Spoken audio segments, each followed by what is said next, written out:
आता आपल्या आवडत्या मालिकेचे संपूर्ण भाग मालिका प्रसारित झाल्यानंतर लगेचच पाहू शकता फक्त सन नेक्स्ट वर. भारतातील प्रेक्षकांसाठी मोफत सेवा. ही बेड तुझा नवरा असून मी त्याच्या हातात बेड्या टाकायला लाज नाही वाटत तुला? माया, अगं इतक्या दिवसात मंजूला कधी तिच्या नावाने हाक मारली नाहीस. तेवढंच काय, ती सत्याची बायको आहे हे सुद्धा मानायला तू तयार नव्हतीस. आणि आज अचानक ती तुला सून वाटायला लागली. हो चित्तरकार, माझं बोलणं पूर्ण होऊ देत. हे बघा, मला माहिती आहे हे सगळ्यांसाठी धक्कादायक आहे, तरी माझा मंजूवर पूर्ण विश्वास आहे.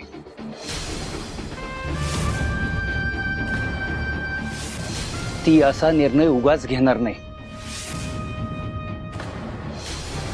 समोरच्या माणसाने आपल्याला कितीही वाईट वागवलं तरी त्याच्या जीवावर उठणं, त्याचा सूड घेणं हा स्वभाव नाही तिचा.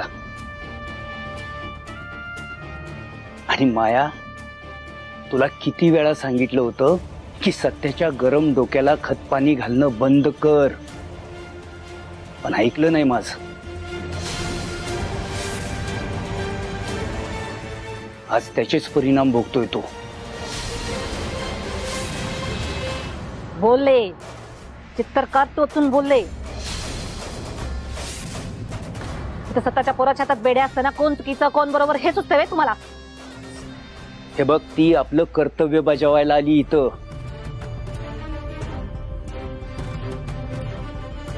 मंजू माझी सून आहे, पण सत्या माझा पोरगा आहे. तरीही मी एक जबाबदार नागरिक म्हणून कायद्याला मदत करेन, कायद्याच्या वाटेत येणार नाही. आणि माझी पोलिसांनाही एक विनंती आहे की जर सत्याची चूक नसेल तर त्याचाही विचार व्हावा. पोलिसांनी आपली कारवाई करावी. हो ठीक आहे मम्मी, पोलिसांना त्यांचं काम करू दे.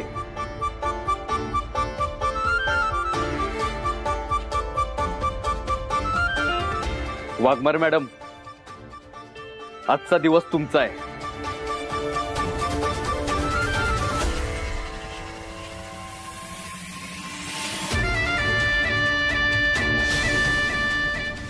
करा अटक.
शेवटी रत्नात काटे आहे मी, रत्नात काटे. बरं झालं सांगितलं, मला माहितीच नव्हतं.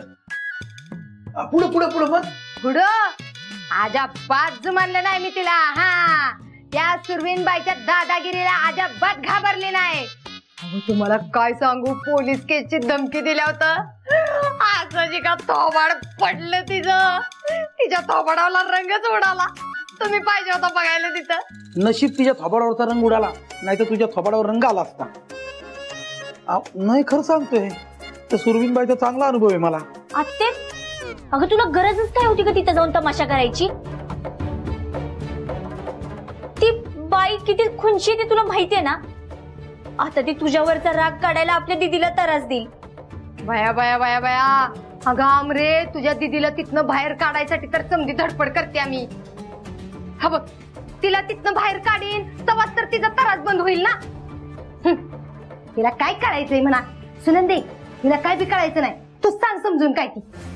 वंस, आमरी जी काय बोलते ती पटतंय मला. हो, ती बाई आता आणखीनच त्रास दिला आपल्या मंजूला.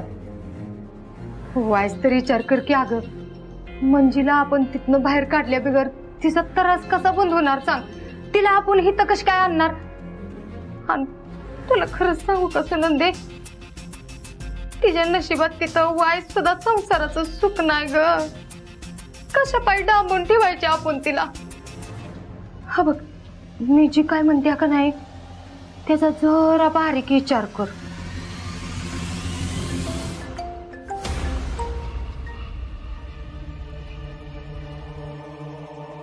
हॅलो,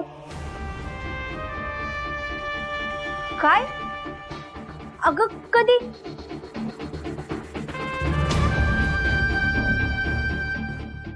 ठीक आहे, जाते मी लगेच.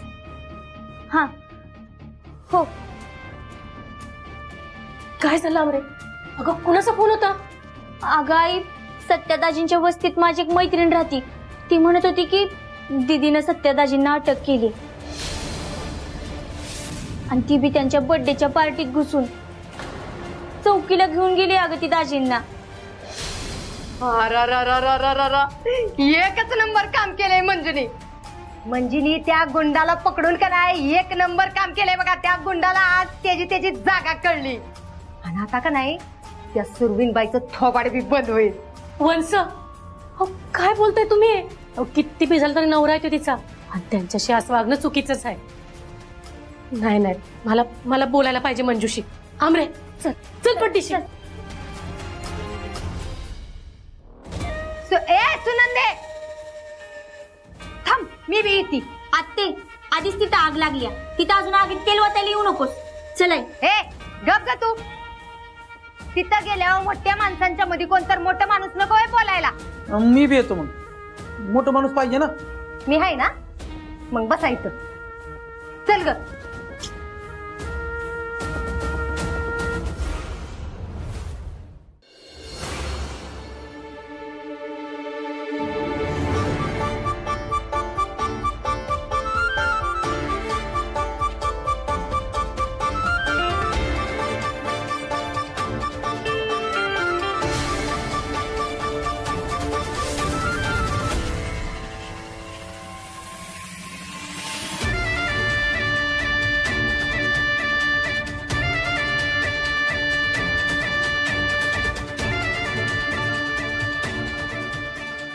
हॅपी बर्थडे सत्या दादा.